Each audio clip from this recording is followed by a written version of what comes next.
Today I'm going to be cooking a spiral sliced ham in the Big Easy oilless turkey fryer. If you've seen the past two videos that I've made with the oilless turkey fryer, I've cooked a turkey and a Boston butt, both of which have turned out absolutely fabulous. I've said it before, but it seems like the Big Easy oilless turkey fryer does something really great to keep the outside of the meat crispy but the inside juicy. So it seems only natural that the next thing I want to try to cook is a ham. Of course, this is a spiral sliced ham and it's already pre-cooked, so it'll only really need to be heated up. And I'm anxious to see if it's going to be able to get heated up without really drying out because of it being spiral sliced. This ham does come with a brown sugar glaze packet, which for some reason I never really use these. I always end up making my own glazes. And this ham weighs in at just over 11.5 pounds. Char Broil recommends that you cook pork for 15 minutes per pound, but since this is already pre-cooked and I'm only heating it up, I think I'm going to try cooking it for about 10 minutes per pound. I'm going to glaze this with a Jack Daniel's glaze. Unfortunately, I can't glaze it ahead of time and then cook it due to the fact that the glaze will burn on the outside of the ham. So I'm going to wait till it's almost done and then I'm going to glaze it, and I'm not sure how much that's going to help, being it's only going to be a single glaze, but there's only one way to find out.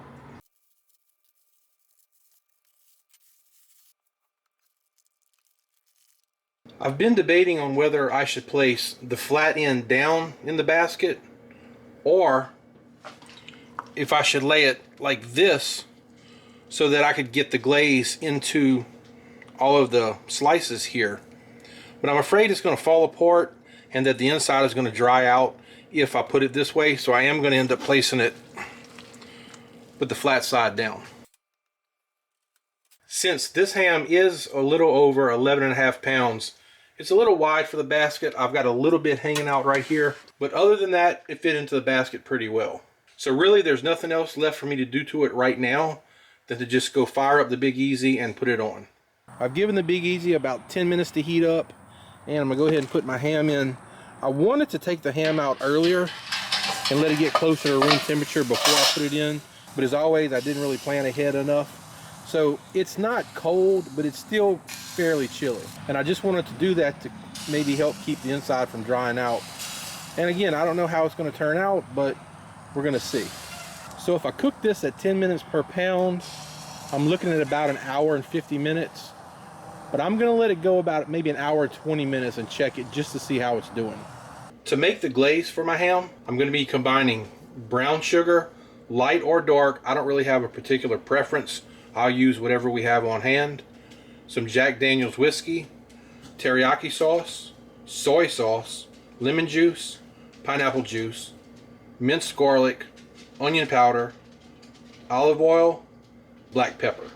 And I'll also need about a cup of water. I'm going to combine all the ingredients in a saucepan. First, I'm going to add the water. I strained my can of crushed pineapple, and I got 1 cup of pineapple juice, 3 tablespoons of teriyaki sauce, 1 tablespoon of soy sauce, and 1.5 cups of brown sugar. I'm going to heat this up on medium-high heat until it comes to a boil. And I'm just going to whisk all the ingredients together. Now that everything has come to a boil, I'm going to add in 1 teaspoon of minced garlic and stir that around. Next, I'm going to lower the heat a little bit.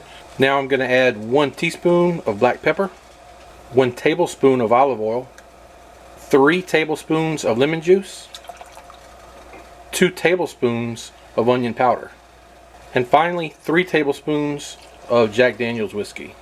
Next, I'll go ahead and whisk everything together.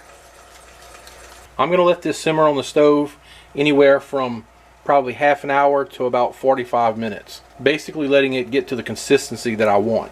I'll probably use a little more of the Jack Daniel's whiskey than a lot of people would like. I want to really get that flavor into the glaze.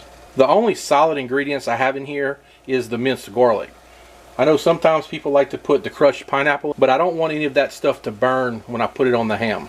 And by the way, this glaze is really going to be awesome on pretty much any meat you put it on. It's not specific to the ham. So I'm just going to watch this and make sure it doesn't burn and stir it occasionally until it's done. My sauce has been simmering down close to half an hour, and it's just about at the consistency that I want it to be. It'll be a little bit thicker when it cools off also. I've had the ham in for just over an hour, so let's go ahead and pull it out and see what it looks like.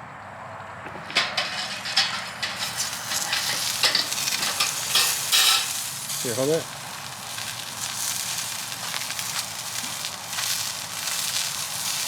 Looking pretty good. Let me go ahead and check the temperature and see what it's like.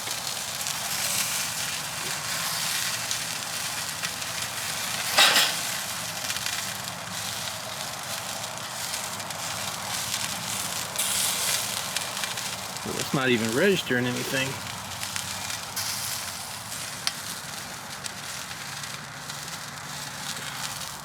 Inside of it, it's just warm to the touch right in here.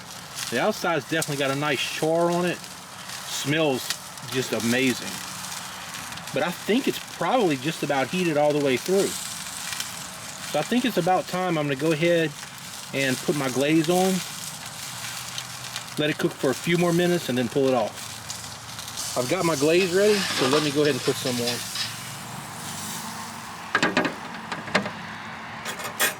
I'm not going to be doing this any super fancy way. I'm just going to be pouring it on the top straight out of the pot.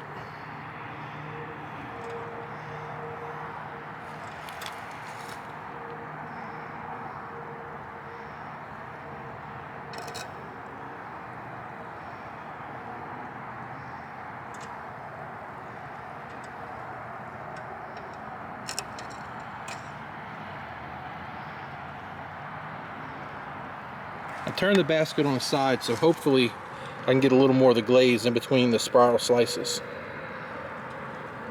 I probably should have made a double batch of this. I really didn't contemplate how everything was going to work out though. But I think next time I'll do a double batch.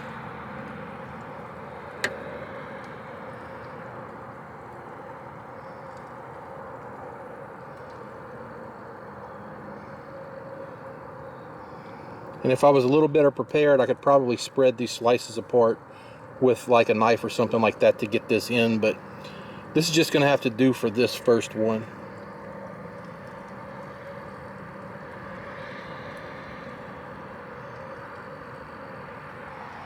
All right, I'm going to put this back in for probably about 10 minutes, and then it should be done. All right, I've given the glaze about 10 minutes to kind of get cooked on there. See what it looks like. Yeah, it does seem like it's stuck on pretty good. I was kind of worried that a lot of it may run off, but I don't think it was too bad.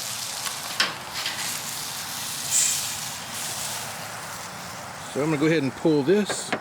I was expecting a really bad mess in the bottom of the Big Easy, and there's definitely some mess there, but it's really not as bad as it looks on camera. I've got the ham out of the wire basket. It's been about 15 minutes or so. I got to say the ham looks really good. And another thing is it stayed together way better than what I thought it might. I mean, I really thought that maybe, you know, it was just going to kind of become a mess inside the basket, which it didn't. So I'm really happy about that. You can see that some of the glaze did stay on. It didn't all run off, probably because I simmered the glaze down so much. It was just like a thick, sticky liquid. But I think the Big Easy did a really good job on the ham also. I'm going to open these little sections up, and it is not dried out in here. I mean, I don't think it's dried out at all, to be honest with you. I love the way the Big Easy gets that crust here on the outside of the meat, but it leaves the inside still juicy and moist.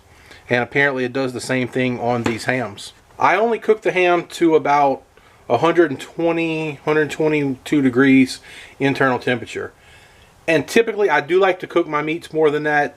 Even something like this that's already cooked, I still would rather go ahead and bring it up to about 145 degrees or so. But on this ham, I did not want the inside to get dried out, so I just left it at 122 degrees. And this is a fully cooked ham to begin with, so I don't think it's going to really be an issue. So I do think that cooking the ham in the Big Easy oilless turkey fryer is going to replace our typical way of doing it, which is in the crock pot and using brown sugar, pineapple chunks, and letting it cook down for a while.